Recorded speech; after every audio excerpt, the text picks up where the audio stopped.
Tollywood most sensational దర్శకుడు రామ్ గోపాల్ వర్మకు court big shock ఇచ్చింది. 6 ఏళ్ల కిందట జరిగిన ఓ సంఘటన ఇప్పుడు మెదడుకు చుట్టుకుంది. నాటి కేసులో ముంబైలోని అంధేరి మెజిస్ట్రేట్ కోర్టు సంచలనమైన తీర్పు వెలువరించింది. ఈ కేసులో ఆర్జీవీని దోషిగా తేలుస్తూ తీర్పు ఇచ్చింది. ఆర్జీవీకి 3 నెలల పాటు జైలు శిక్ష విధిస్తూ కోర్టు సంచలనమైన తీర్పు ఇచ్చింది.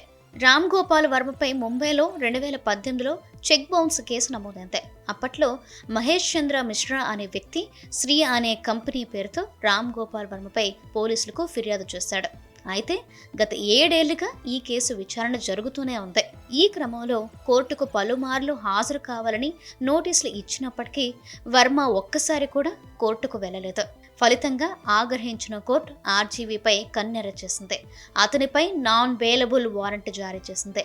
వచ్చే 3 నెలల్లో ఫిర్యాదుదారుడికి 3.72 లక్షల పరిహారం చెల్లించాలని ఆదేశించింది. పరిహారం చెల్లించని పక్షంలో 3 నెలల పాటు సాధారణ జైలు శిక్ష అనుభవించాల్సి ఉంటుందని ఈ సందర్భంగా మెజిస్ట్రేట్ కోర్టు తీర్పు వెల్లడించింది.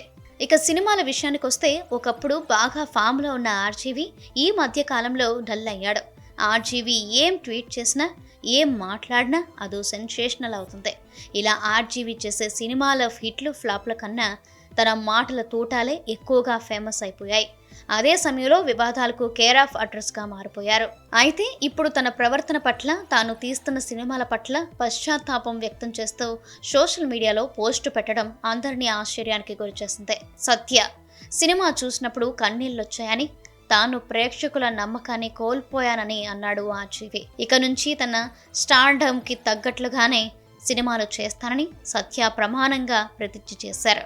ఈ క్రమంలో సిండికేట్ పేరుతో రామ్ గోపాల్ వర్మ కొత్త మూవీ తీస్తున్నట్లు ప్రకటించారు. దీంతో రామ్ గోపాల్ వర్మ ప్రకటించిన ఈ కొత్త మూవీలో ఎవరు నటించబోతున్నారు, కథ ఎలా ఉంటుంది అనేది ప్రస్తుతం హాట్ టాపిక్గా మారింది.